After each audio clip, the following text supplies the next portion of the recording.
नमस्कार दोस्तों, और आज बात करेंगे कोला वॉर के बारे में। देखिए, इंडिया के सॉफ्ट ड्रिंक मार्केट में दो ही कंपनियों की ड्यूपोली चल रही है, जहां एक तरफ है पेप्सी और दूसरी तरफ है कोको कोला। और ये सिचुएशन है 2023 की, लेकिन सिचुएशन 1977 में बिल्कुल अलग थी। इन फॉरेन सॉफ्ट ड्रिंक के कंपेयर में इंडियन मार्केट में एक इंडियन सॉफ्ट ड्रिंक भी हुआ करती थी, जिसकी शुरुआत हुई थी 1956 में, जहां भारत के सॉफ्ट ड्रिंक मार्केट में कोई बड़ी सॉफ्ट ड्रिंक कंपनी नहीं थी।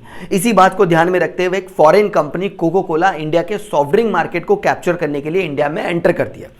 क्योंकि इंडिया में सॉफ्ट ड्रिंक कंपनी नहीं थी और अच्छा सॉफ्ट ड्रिंक अवेलेबल नहीं था, इसलिए इंडिया में सॉफ्ट ड्रिंक के मामले में कोको कोला का बिजनेस चल निकला। इनकी सेल्स बढ़ी, प्रॉफिट बढ़ा, रेवेन्यू बढ़ा और देखते ही देखते उन्होंने मार्केट के अंदर अच्छी खासी पकड़ बना ली। लेकिन यहां से गवर्नमेंट को लगा कि एक फॉरेन कंपनी को इंडिया से जो रेवेन्यू कमा रही है उस रेवेन्यू का कुछ परसेंट शेयर करना चाहिए, प्रॉपर टैक्स पे करना चाहिए, टेक्नोलॉजी शेयर करनी चाहिए और अपना सीक्रेट फॉर्मूला शेयर करना चाहिए।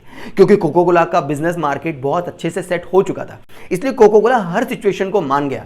लेकिन कोको कोला ने अपने सीक्रेट फॉर्मूला को देने से मना कर दिया, जिस वजह से इंडियन गवर्नमेंट इस फॉरेन ब्रांड कोको कोला से काफी नाखुश हो गई और धीरे धीरे उन्होंने इंडियन मार्केट से कोको कोला को निकाल दिया। लेकिन तब तक इंडियन ऑडियंस को सॉफ्ट ड्रिंक की रिक्वायरमेंट हो चुकी थी, यहां एक जबरदस्त डिमांड हो चुकी थी और कोको कोला के जाने की वजह से एक गैप आ चुका था। इस गैप को फुलफिल करने के लिए और बिजनेस में इस अपॉर्चुनिटी को देखते हुए Indian soft drink Campa Cola को लॉन्च किया। क्योंकि ये परफेक्ट टाइम पीरियड में कैंपा कोला को लॉन्च किया, इसलिए कैंपा कोला जल्दी से ही सक्सेसफुल ब्रांड बन गया।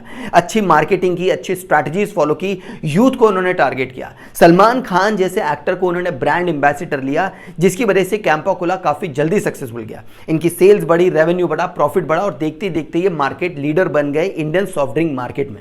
कैंपा कोला की सक्सेस ज्यादा बढ़ चुकी थी, इनके नए नए वेरिएंट आ चुके थे, ब्रांड एक्सटेंशन करके ये अलग अलग फ्लेवर भी ला चुके थे।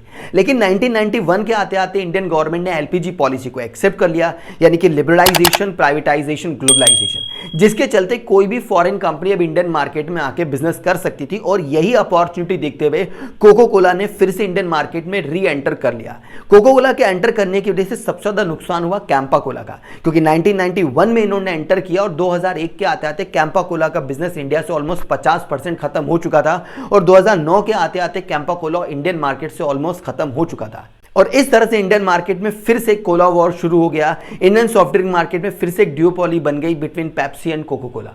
कट बैक टू 2023, हमारे मुकेश अंबानी ने हमारे ही Indian soft drink brand Campa Cola को 2022 में 22 करोड़ में एक्वायर करके अपने रिलायंस ग्रुप के साथ मिला लिया।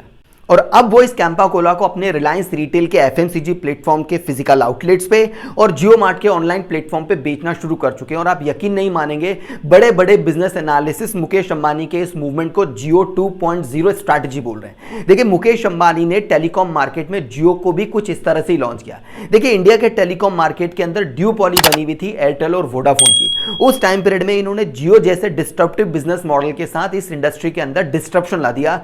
ठीक यही स्ट्रैटेजी वो सॉफ्ट ड्रिंक मार्केट में भी कर रहे हैं। सॉफ्ट ड्रिंक के अंदर भी ड्यूपोली बनी हुई है पेप्सी और कोको कोला की। इसी स्ट्रैटेजी को तोड़ते हुए वो Indian soft drink Campa Cola को लेकर आए और मार्केट में डिस्ट्रप्शन लेकर आना चाहते हैं। फर्क सिर्फ इतना सा है कि उस टाइम पीरियड में टेलीकॉम कंपनीज एयरटेल और वोडाफोन आइडिया के पास फंड्स की कमी थी, इसलिए रिलायंस की यह स्ट्रैटेजी जो जियो के साथ वो लाए थे वो चल निकली। लेकिन यहां लड़ाई है पेप्सी और कोको कोला जैसे फॉरेन कंपनीज के साथ, जिनके पास फंड्स की कमी नहीं है, एक्सपर्टाइज की कमी नहीं है, स्पेशलाइज्ड नॉलेज की कमी नहीं है। उस टाइम पीरियड में रिलायंस की तरफ से कैंपा कोला कितने हद तक in foreign soft drink market से भिड़ पाएगा और इस मार्केट के अंदर डिस्ट्रप्शन लाएगा, ये एक बहुत देखने लायक बात होगी। क्या मुकेश अंबानी की स्ट्रैटेजीज काम कर पाएंगी, ये भी वक्त बताएगा। लेकिन एज एन ऑडियंस और एज अ व्यूअर आप मुझे बता सकते हैं कि क्या इंडियन मार्केट में किसी इंडियन सॉफ्ट ड्रिंक कंपनी को रूल करना चाहिए या इंडियन मार्केट में किसी फॉरेन सॉफ्ट ड्रिंक को रूल करना चाहिए? कमेंट करके मुझे अपनी राय जरूर बताइएगा।